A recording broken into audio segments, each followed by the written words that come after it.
Hey everybody, thanks for joining us for the third CI Working Group presentation of the year. I'm Jamie Burns, a competitive intelligence analyst at Arizona State University. Also presenting today is Ryan Champagne, Alba Clavati-McIntyre, and Derek Gatlin. They'll go ahead and introduce themselves when we get a little bit closer to their sections. So in our presentation today, we'll focus on using tools strategically.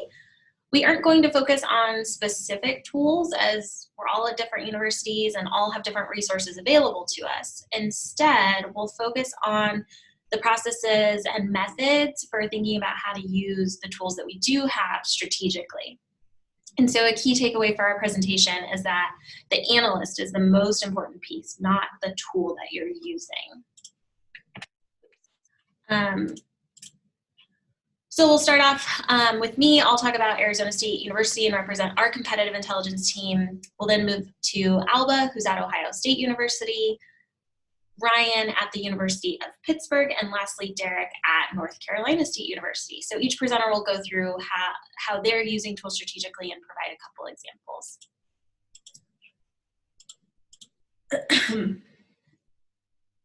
So here at ASU, our office frequently refers to critical thinking for strategic intelligence by Fearson and Fearson. We have found that with all of us having read that book, we can have kind of the same dialogue, the same language about how we're doing this critical thinking. And so that's kind of where I want to start, is with a discussion of critical thinking for data collection and tool usage. So oftentimes, as I'm sure many of you are, we're asked by stakeholders if there's some tool or some button that we can push to get the answers that we need. And while it would be great if there was, there isn't. And so we have to think critically about how to gather data. We have to gather data from multiple sources and analyze that data to determine our key findings. And so a good rule of thumb is that data is a tool for understanding the issue. It's not the answer itself. And so determining valid answers derived from data does take a lot of time and a lot of effort. Data is incredibly important because it allows us as analysts to discover key information. We can see trends, gaps in our organization, model information about competitors, and really develop research strategies. However, data is not a replacement for good thinking, right? So data is a tool. It enables us, but it can't really replace the analyst, because as an analyst, our job is to detect obscure patterns in data, trends in data, and really identify potential problems for stakeholders, generate explanations, provide them really with actionable intelligence. And so when I say actionable intelligence, that's a term that, I think really defines CI. And so we're providing, our end goal as a community is to provide actionable intelligence. So we need to move from information, which is just simply the data that you pull out of a tool, to intelligence, which is information someone can take and act on. And so doing that really requires this critical thinking. It requires planning, and it really just requires, going way beyond the tool. And so to put this into context, I thought I'd walk through an example with NSF's Higher Education Research and Development Survey, HERD. And so HERD is a great tool. It's a free tool. It's the primary source of information on R&D expenditures at U.S. colleges and universities. And so just, for an example, let's say you're asked to summarize your organization's NSF performance.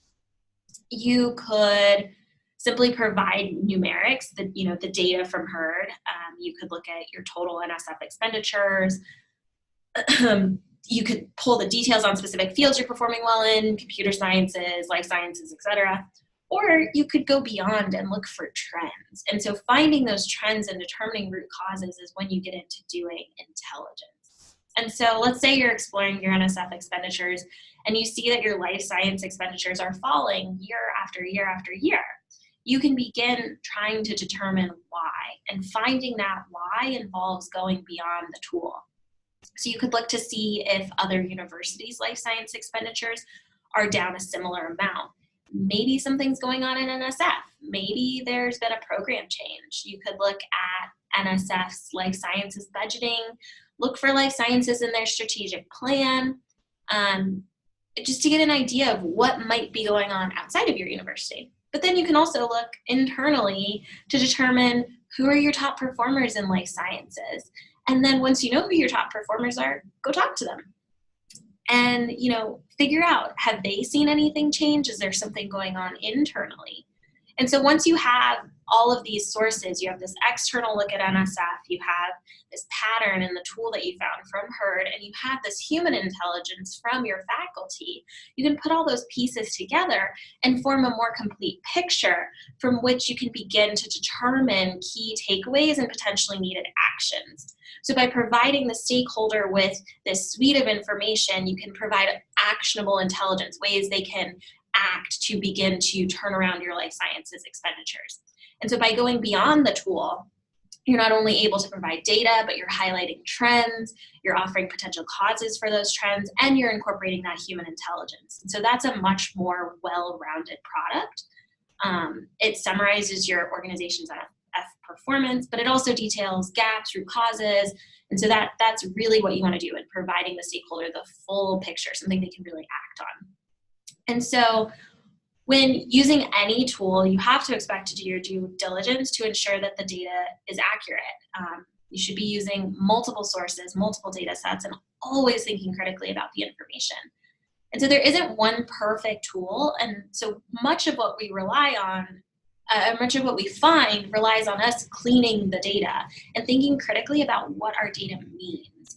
And so today I want to go through that planning process of getting yourself set up to start pulling data that can answer the questions posed. And so planning is really this first step to critical thinking. And we have to think through, what information do I need? And developing this foundation for your research is crucial. And so you have to determine the aim of your product and how you're going to get there, because by doing that, by doing this planning, you'll really just end up producing a more meaningful analysis, it'll save time, it'll be more efficient, and just a better product. And so the first step to planning is to determine your research question, and that involves working with your stakeholder. So the best method is to sit down with your stakeholder and ask, or to email or phone call, however you want to do it, and ask them, what's prompted the need for this analysis? Why is this issue important?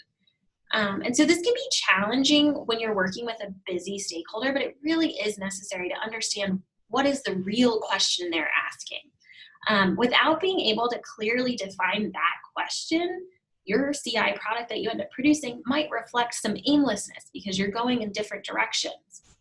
And so that first step there is really, really crucial. And then once you know the question, you can begin to think about what evidence you might need to answer the question. And so broadly, there's two kinds of data: qualitative data and quantitative data. And so quantitative data deals with things that are a bit easier to measure, right? They're expressed in numbers and figures. They often answer things like who and when and how many. And then qualitative data is not as easily measurable. It's often found in surveys and interviews. And so that typically answers questions more along why and how. And so after you have an idea of what evidence you need to, you'll want to gather, then you can start thinking through the methods to gather that evidence. And so there's kind of a good rule of thumb out there, is that you should have about 80% quantitative data, and that'll take about 20% of your time to gather. And then you should have 20% qualitative data, surveys, interviews, and that'll take about 80% of your time to gather. So that qualitative data is a little bit harder to gather, takes a lot more time, but it can be completely invaluable. And I'll talk through an example later of how human intelligence was very valuable for a product we did at ASU. And so after you have an idea of how you're going to gather all your evidence, you can start to think about the difficulty and priority of the methods you're going to use to gather evidence. And so if you know that there's someone who you need to interview, that's a complete priority for you, it'll change the product entirely, but it'll be really difficult to schedule that interview, that has to be your priority. And so it's really just prioritizing, beginning to start planning and thinking through all of this before you even get into the tool, before you even start going out and setting up interviews, going into any tool. It's all of this background planning that can make the whole process more efficient and just really provide you with better information.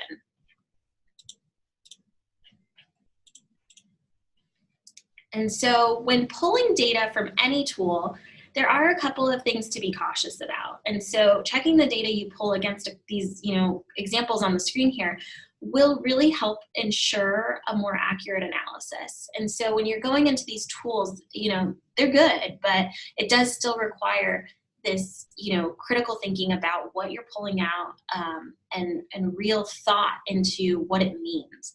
And so the first standard for research is to really recognize that data is fallible. And so it can be mischaracterized, it can be miscopied, it can be unintentionally or even intentionally altered. And so the important decisions and actions should be based on more than data crunching alone. So an analyst has to evaluate the quality of the sources as well as the accuracy and currency of the data you're looking at. And so there's 3 kind of common data quality errors, and that's incomplete or missing data, outdated information, and inaccurate data. And so you have to spend time checking and cleaning your data because that's critical to find these fallibility errors and to produce a useful analysis. The next one is predictive accuracy. And so, we have these great algorithms now, and they're getting better at pulling massive amounts of information, but even if the algorithms are good enough to be right more than 90% of the time with the data they're pulling, there's still a 10% error in your data, and that's just too big to be making large decisions on. And so data really can't be taken at face value. And there's a good example here at ASU. We were doing a project, some time ago, and we were pulling a keyword that was management or resource management. And so, in our mind, we were pulling it for business purposes for that field of research. But when we went through our data, we found that it was also including forestry research, which again, resource management. It does fit both. The tool was pulling exactly what it needed to, but it wasn't what we needed. And so that 10% of error there was up to us to find, remove, and clean. And so that's just a good example of how this kind of predictive accuracy, while it's great and very, very helpful, can mean that you still have to go back and do a lot of cleaning. Next up is key assumptions and bias. And so as humans, we're gonna make assumptions and we have biases, but as analysts, we have to be aware of those factors. And so the challenge is that it's difficult to discover and articulate our own assumptions. So there's a couple of red flags you can look for in your analysis if you're not realizing you've assumed something yet. But if you're saying things like, it will always happen this way, or it will never happen this way, or it would have to be this, that's when you can kind of say, oh, this might be an assumption. And so when starting your analyses, you want to think through what you've assumed and run that by someone. And just see if there's anything else you're missing. As you start talking to someone, they may say, "What? Wait, why did you say that?" And then you might realize, oh, I've made another assumption. And so you have to ask yourself, it's fine to have assumptions, it's normal, it's going to happen, you want to state them, but you also have to think through, in what circumstances might this assumption be untrue? And if that assumption turns out to be invalid, how much impact would it have on the analysis? And so that's a really big thing to think through. If it's going to have a huge impact, you might want to think through how you can rewrite the analysis to include, different potentials. You also want to include multiple sources of information. And so, as I mentioned before, no one tool is perfect, and using multiple tools, multiple lenses to examine a question will provide a more concrete analysis. And so multiple sources can reduce some of those data fallibility errors. And seeing information from different perspectives pulled from multiple tools, talking with multiple people, can sometimes highlight unrecognized assumptions. As I mentioned before, if you're going through these assumptions and you're finding that there's really just a lot of different ways to look at this issue, and they're all incredibly valid, you have multiple alternative explanations for data, that's normal. And so you have to look at the issue from all sides and determine what matters. In most cases, you'll find that there is kind of a most likely alternate explanation, but in some cases you might find that there are multiple valid explanations and multiple potential outcomes, and you don't want to ignore other outcomes if they don't fit what you're saying, because that would be a biased analysis. And so if you're finding that there are multiple outcomes that are plausible, you can do what's called scenario planning. And the CI working group has a recorded webinar on scenario planning that I'd be happy to share if anyone kind of runs into that and wants to know more about that methodology. And then the last big standard for research methods is, as I'm sure many of you know, correlation does not equal causation. And so data is great for discovering correlations, but it doesn't infer a cause and effect relationship between two variables. And so kind of an absurd example that has really just stuck with me all these years is a study from New York that looks at the sale of ice cream and the rate of homicide. And so as the sale of ice cream rises and falls in New York, so does the number of homicides. That doesn't mean that ice cream is causing the death of people. That would be, you know, a little bit absurd, more than a little bit absurd. And so the two are correlated, but they're not causal. And so that's just a good example for, you know, you don't want to infer what is really not actually occurring. And so I just thought I would walk through all of this and put it into context from a product that we did here at ASU. I've anonymized the topic, so it's Star Wars, which we were obviously not writing about starting a Star Wars center. While that would be very, very cool, it was not what we were asked to do. But even though I'm using this absurd topic, the methodologies and the processes are still exactly the same. And so we did a product here in 2019. And so I've just pulled, you know, a couple chunks of it that kind of highlight everything I've talked about today. And so we start all of our documents with an executive summary. And in the summary, we highlight our key takeaways. We put our actionable intelligence right up front. And so for this document, the key takeaway was that a Star Wars center was needed, and it should focus on 3 particular areas. We then outlined options for ASU moving forward in those 3 areas. We also included a list of exemplar institutions conducting Star Wars research using multiple tools. So we pulled data from SciVal, which is a publications benchmarking database, Dimensions, a funding database, and NSF-HERD. And so we cross-listed all of those to determine which universities appeared in each list. We did a ranked and weighted analysis, and then we paired that data with human intelligence collected in interviews with faculty, as well as web searches to confirm our findings. So that was how we narrowed down our exemplar universities, again, using multiple sources. And then in the next part of our document, we offered this comparative view. So we put the context of ASU's Star Wars research against, or kind of matched it to, exemplar institutions doing research on, you know, Star Wars research. And so rather than just providing our own figures, we compared our figures to our identified exemplars. And so we matched that information we collected, and that kind of highlighted a trend forward for us. For this document, we also collected human intelligence from faculty interviews to gain an understanding of who is the top player in the Star Wars research field. And so one of our interviews, as I mentioned before, human intelligence can give you things you just never saw coming. So that happened in this example. And so one of our interviews, we were going through, and the faculty member identified an institution that we hadn't found because they weren't top ranked in the data. But he let us know this was an area they were investing heavily into hiring, and they were pouring a lot of their resources into this. They were starting a center, an initiative, and really making big strides. And so while they aren't in the data currently as a top performer, he let us know we might want to keep an eye on them because they might likely be there in a couple of years. And so that's a story that the data couldn't have ever told us. But because we went out and did this human intelligence, we were able to find, we're able to now monitor that university, keep an eye on what's occurring there, and really keep our stakeholders informed. And so when we take all of these sources together, and we use the human intelligence, we use data from multiple different tools, we do our critical thinking, we can provide a really good product that has actionable insights. And in this case, those actionable insights were an aim of ASU growing its Star Wars research.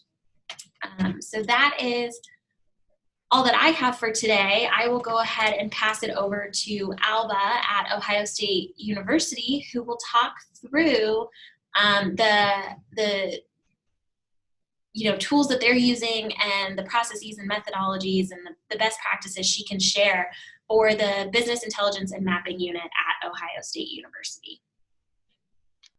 Okay, but like Jamie, we're not going to focus on what tools we use, but how we use those tools, and why we need to have a deep understanding of those tools.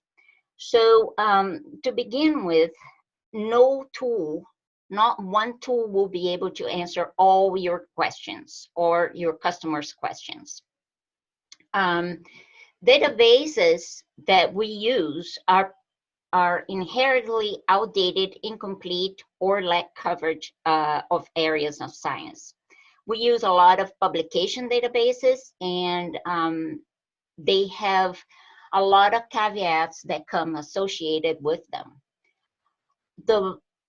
The analyst needs to have a deep understanding of these tools and its limitations. And you need, as an analyst, you need to explain those limitations to the customer. Another thing we learned by experience is that always double check the data, trends, and outliers before issuing a final assessment. Here we have this, our MO is we accept a project, but we request to meet with the customer to go through the preliminary data. So we always issue a preliminary assessment, and we gather with human intelligence before the final report. So it's this preliminary assessment of the data with the customer that also going to give us an idea if what we are seeing in terms of data is right or wrong.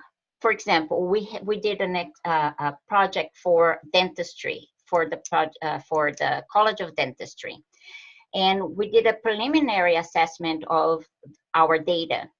And the dean was able to pinpoint where there was perhaps not so much correct data, but that data didn't match with his understanding of his own college.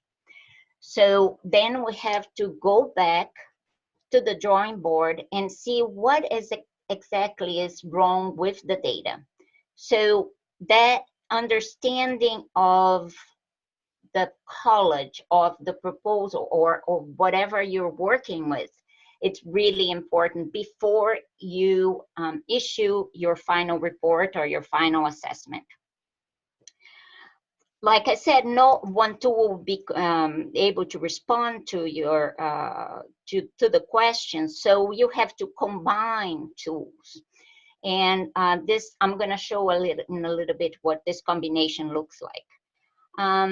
And also based on our experience, when you show results mainly to faculty, they will question every tool you use. So the analyst needs to have a deep understanding of those tools and the caveats to be able to answer the questions from faculty, mainly.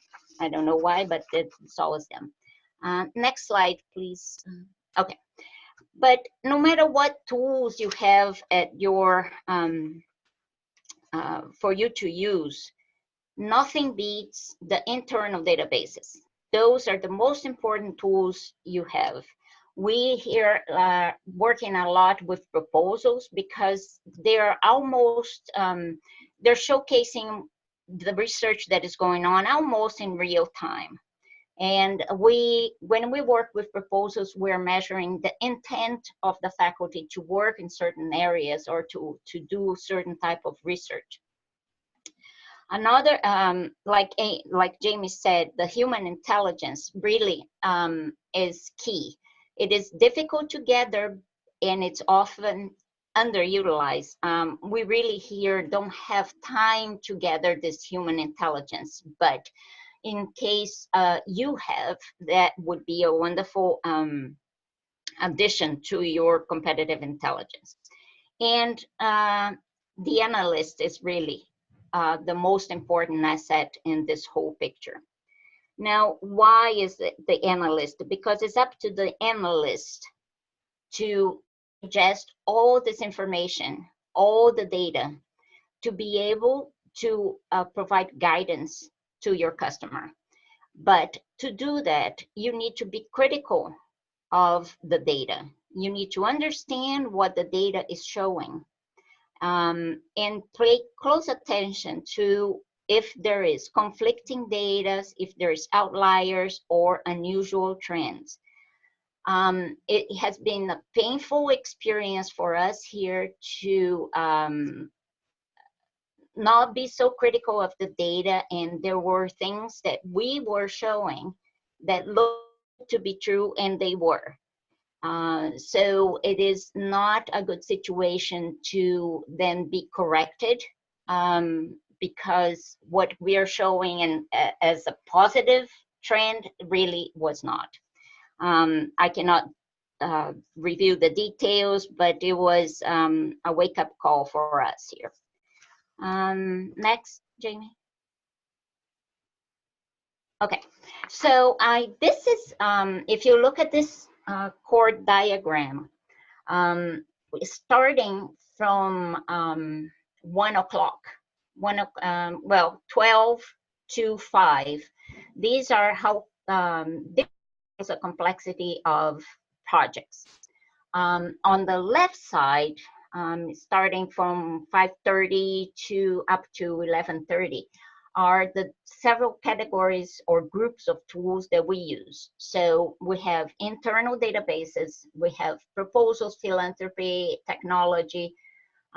We use a lot of data preparation. We use OpenRefine and Tableau, and visualization tools, Tableau again, VozView or Mind Manager, Gephi. So there's a lot of tools that we are able to use.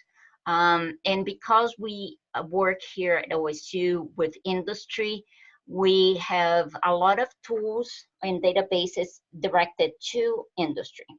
So what a simple question that may come to you is, for example, what is our current proposal success rate for NIH?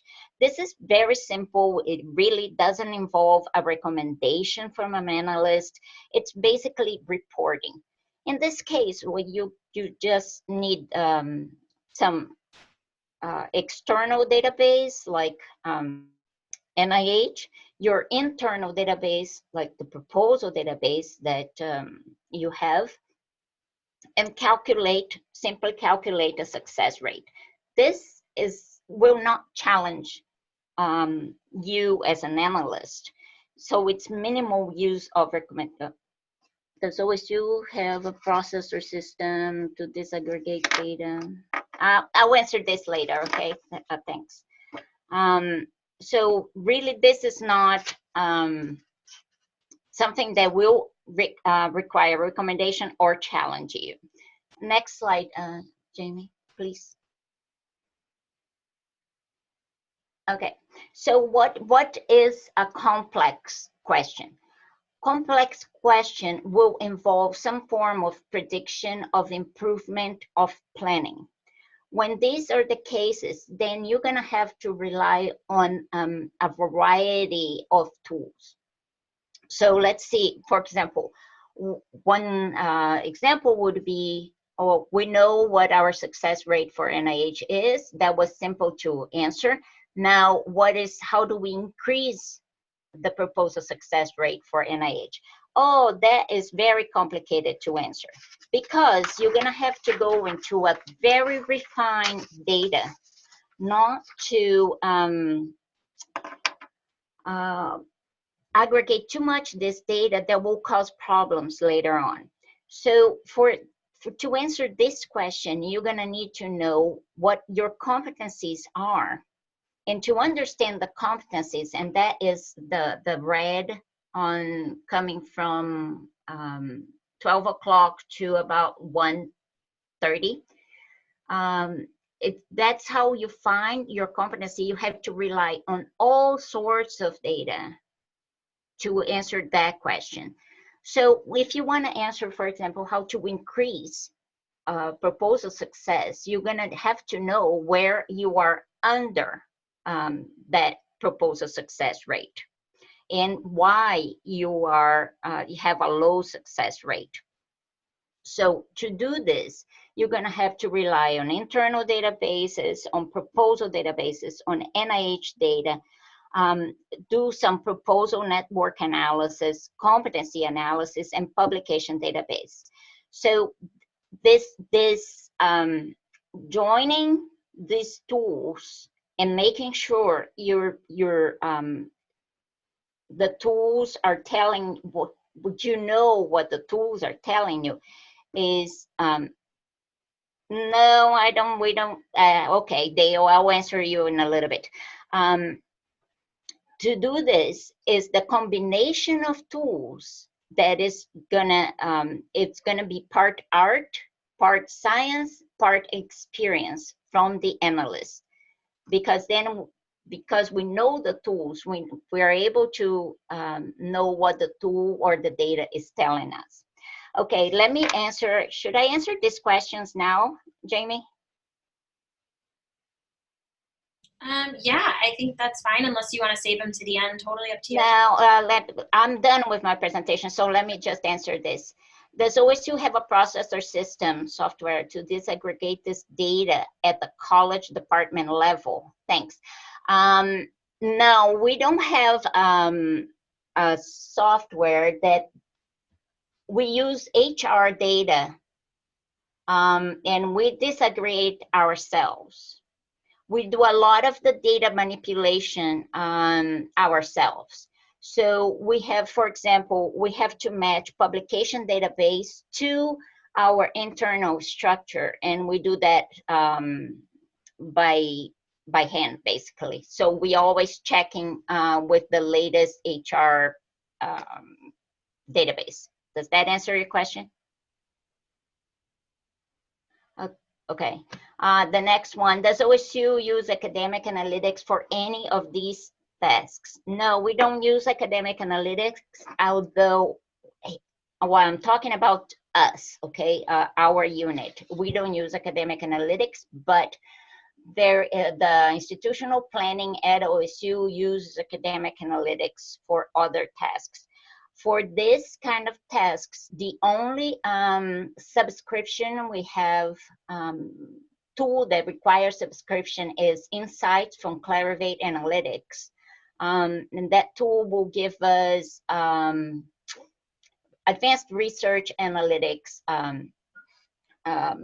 data and analysis. But even tool, we don't use their reports.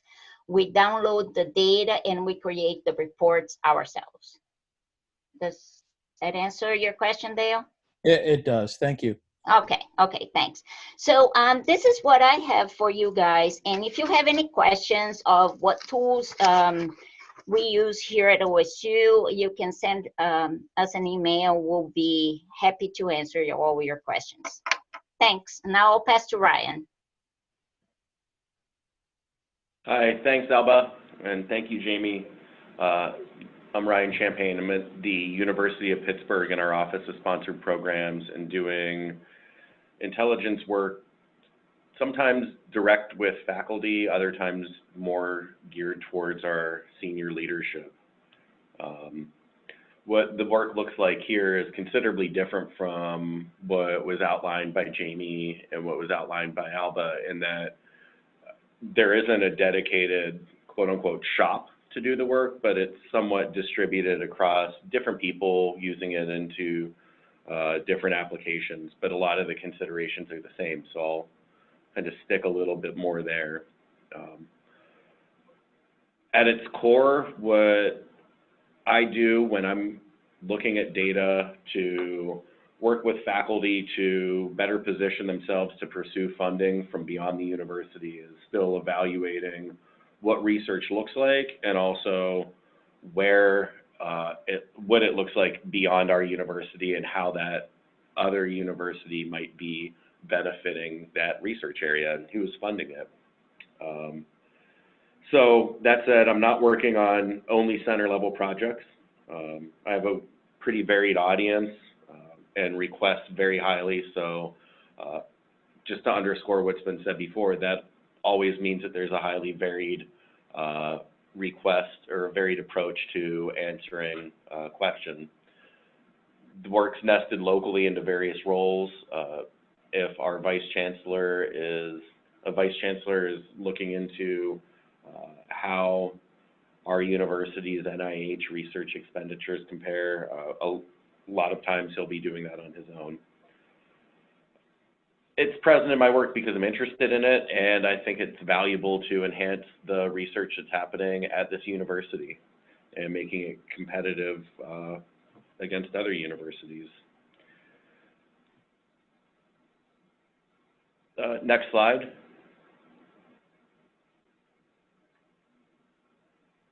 It's been said before in the presentation, but thinking about what answers a question is probably the most important thing in any intelligence work. The culture here, human intelligence really does trump data intelligence oftentimes. There's a really strong culture of faculty administrators, and the institutional knowledge really does guide a lot of forays into pursuits that we then use data to understand, enhance, or verify. You know, sometimes you need to be creative in pursuing data. You know, no different than our culture is a little different. We don't have all of the same resources that other universities have. That said, we are pretty resource rich, but I don't have access to, for just examples, both Insights and SciBow. So I've learned to work with the underlying data for the platforms that we don't have, but may still have access to the publication data involved in the analytics platform to be able to draw some insights. You know, doing things like acknowledgement analysis can be very powerful there. Above and beyond it, the intelligence work is most important when you have smartly synthesized the data to connect it to an action. So, you know, has reviewing all of NSF award proposals for a program and mapping that against what a team locally is planning to do spurred any new content into a proposal, and then was that funded? So always thinking about what you're doing, but then also 2 years down the road, how did the report that you build have any influence on what is happening at your university? Next slide. I think in terms of working with data that's surrounding research, it's incredibly important to work with experts on data. We've underscored our own expertise by really highlighting the role of an analyst, but I also want to underscore the kind of expert knowledge that might reside locally at your university if you don't have an intelligence team. Your librarian is your friend, especially when we're using bibliometrics. They'll really be able to help get you up to speed as to what implications are resting in these metrics, but also where are the limitations in any given sort of information product here. Also, to really think about where the value of metrics have walls. It's incredibly important to take a look at the Leiden Manifesto when we're working with research data. It's a 10-point, a set of 10 principles that guide working with metrics surrounding data about research, and is not so nuanced that we wouldn't all be able to understand it. Next slide. And it's also really important to be able to state the value of the tools that we're using and the time that we're taking to do competitive intelligence work. I know that this is maybe a little dramatic, but it's hard to ignore that, you know, a lot of resources go into intelligence work, and we won't all be able to afford to justify them, as particularly universities see external funding go flat, and also revenues coming in by tuition also kind of flatten out a little bit. So, you know, will we all have the same resources? No. Will we always have them? Perhaps not. But it's also really important to think about how the intelligence work really has its value. So stating its case so that we can keep it in our bailiwick. And that's it for my thought piece here.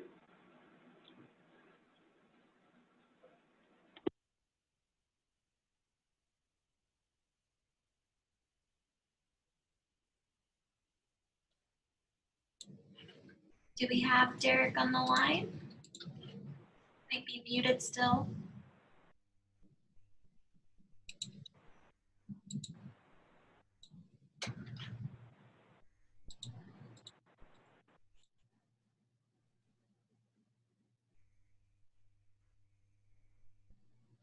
Jamie, Derek always has a little bit of problems connecting. Yeah. Let's wait a little bit.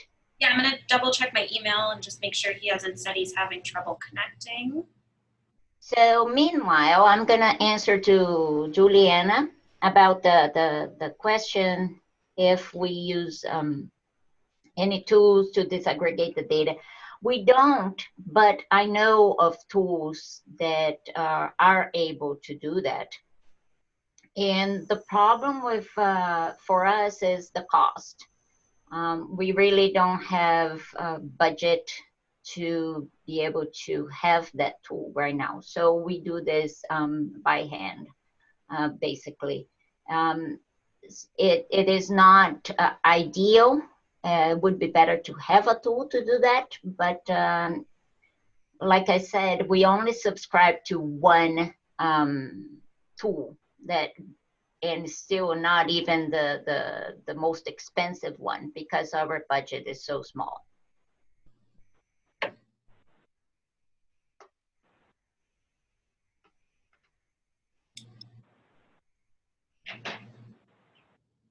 You know, in the meantime, we'll maybe wait for Derek and see if he joins. But if we want to, you know, we can open it up for discussion. If anyone has any questions or wants to share tools or has any questions about specific tools we're all using, we're here to answer. So we can just have maybe a couple minutes of discussion and then see where that leads us.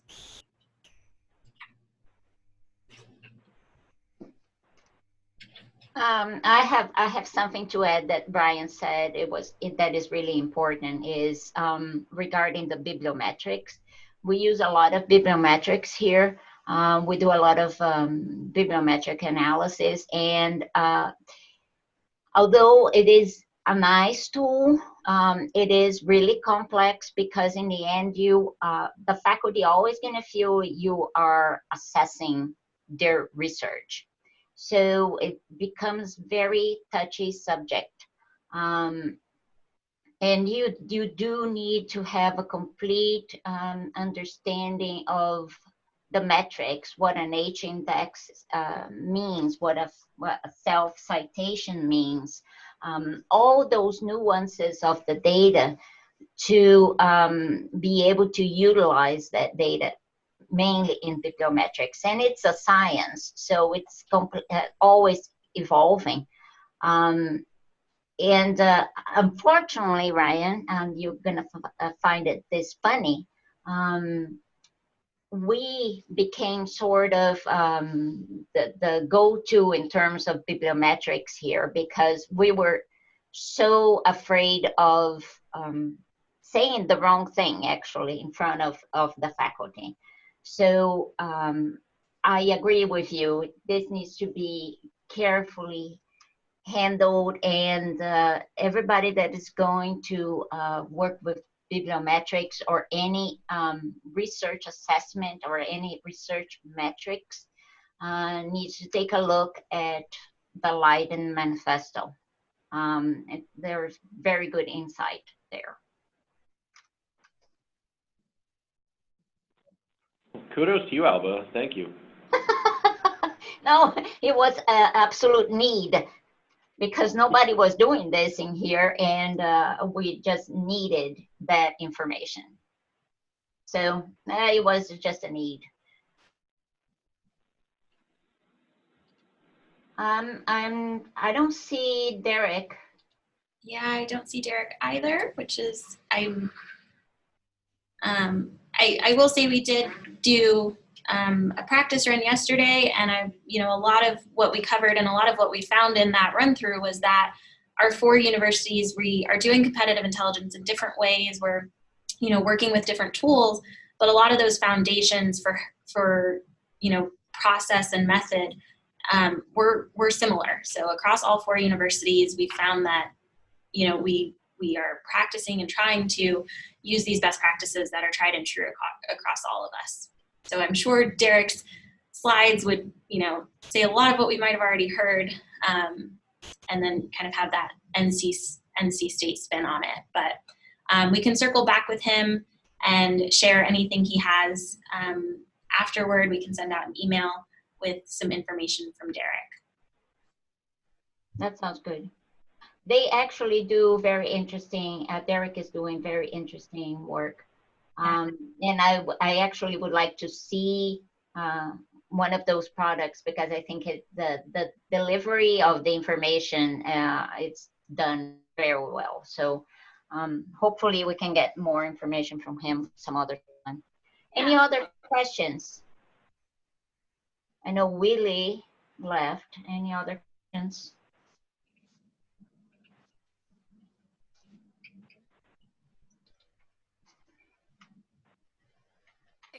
This is Karen. I just wanted to say good job, guys. And just speaking of the commonalities that were shared, I'm just wondering, how much do you guys think, I kind of know, obviously I know our process here at ASU, how much of that was organic for you guys, developing your processes, and how much of it was seeking out literature or other sources to help you build up your process for working with tools? I can answer. Brian, do you want to answer first? Oh, you can go first, Alba. Thanks. Well, it was, I don't know how to, I think for us mostly was organic. It was a lot of experience of never settling for whatever result we got for a project or how we conducted the project. We were always evolving and adding, and we are naturally curious people in here, fortunately. So we always think that there's a better way of analyzing the data. There's always more data out there that we should be looking or using different tools to add to our information process. So I think it was mostly organic. We, like I said to Ryan, we unwillingly became the bibliometrics people here at OSU because there was a need. And it was a nice addition for us to do bibliometric analysis, but we, at the same time, we were afraid of showing data that we didn't completely understand. So there was really, we tried to understand what we were showing. I wish there was more support here for us from the library to do the bibliometric analysis, because we could have then used that time for something else. But that was how it happened. So it was mostly organic and learning the hard way. Yep. For myself, a little bit of a combination. I mean, some of it's training. I came into my role out of library school, and organic by way of being oriented to disciplines that were totally foreign to me, and learning the ecosystem of resources that would be available to understand federal funding primarily, but also beyond. So understanding how to combine understanding federal data alongside like funding data alongside publication data, kind of became organic, I guess.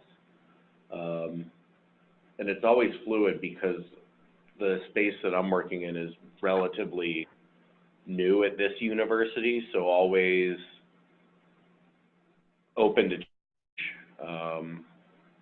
So understanding how, or seeing where there are opportunities to plug in data-driven insights is always at the front of my interest. So how to be responsive to new questions is always kind of pushes me in that organic learning space. Does that answer your question, Karen? Yeah, that's great. I think it's always interesting to kind of see how people come at this area and, you know, the background they bring to it. So thanks. I want to add something to Dale's question about academic analytics, and that is, Jamie mentioned that the university will have a different set of tools, and we do have academic analytics that we can use, but we choose not to use. It doesn't align well. What academic analytics offer doesn't align well with how we do our analysis. So, and any other tool, be it academic analytics, be it SciVal or Insights, we use Insights. They have a purpose and they're good at that purpose, but it may not be aligned with what the analysis that we do. So, for example, academic analytics is not aligned with how we see data and how we're trying to conduct our analysis. SciVal and Insights are more aligned on how we do things. But we chose Insights because it gives us a freedom that we don't have with SciVal, for example. So the most important piece of this puzzle is the analyst. You can have every tool available, but if the analyst doesn't understand those tools and is not able to digest that information to the customer into something that the customer can work with, then you're basically doing a data dump, and that is not helping your customer, guiding the customers into their decision-making process. I want to build too, in terms of just the general concept of tools. I think that there are multiple ways to think about how these platforms can enhance our work and our competitiveness. And part of that is understanding that it isn't just universities that are using them, but that our funding bodies also use them. Mm-hmm. So when we're working with, be it academic analytics or Elsevier or Clarivate, asking what funding bodies are part of their portfolio, so you can understand that maybe that center level proposal is also being looked at through some of the same tools that you have at your fingertips, so that you could speak to how there might be unique qualities beyond metrics that could be perceived through a platform. It is a thought. Yep, I agree.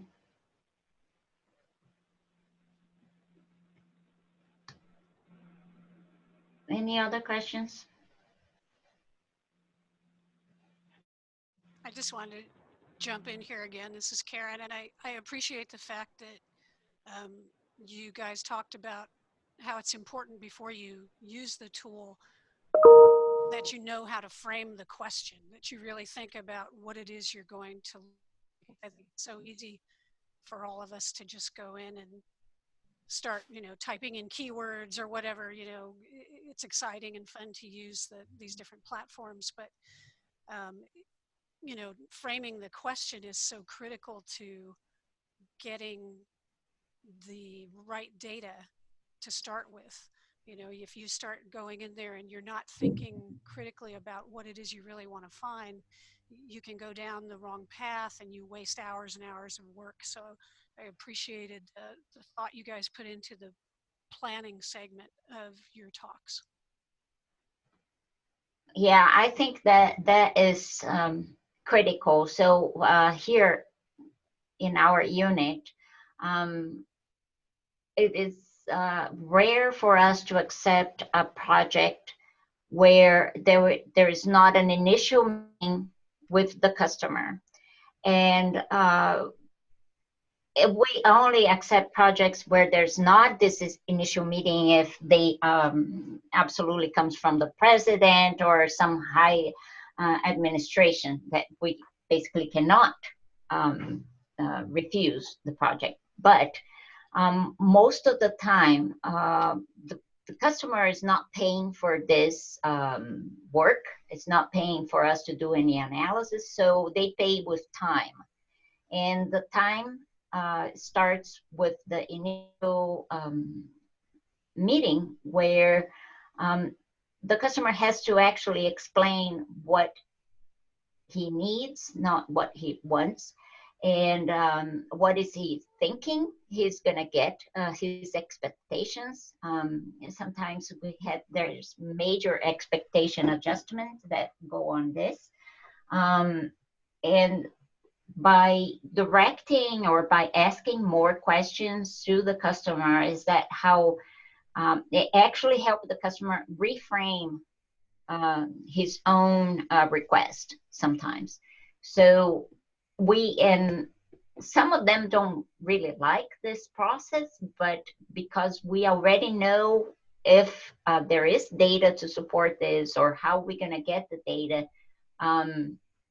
it's really important for us, like Karen said, to be able to have a plan to answer this proposal. And sometimes they're asking something that is much more complicated than we are or they are thinking, and sometimes it's much easier. So yes, this initial conversation is essential for the planning of the project. I just want to jump in and second that and say that, you know, there's some really good checklists out there for that first stakeholder meeting and the kinds of questions to ask at that meeting to really get at what you need as an analyst. So we have, and I'm happy to share some of those checklists that we reference and use for that initial meeting, because it is, as Alba said, really, really crucial. And just to emphasize that here we have this initial meeting, and then we have at least one preliminary meeting. That is when we have at least a draft of the results, and we see that we have a body or at least a good draft of what we are working on, and we meet with the customer again. And that's where it's interesting to see if what we have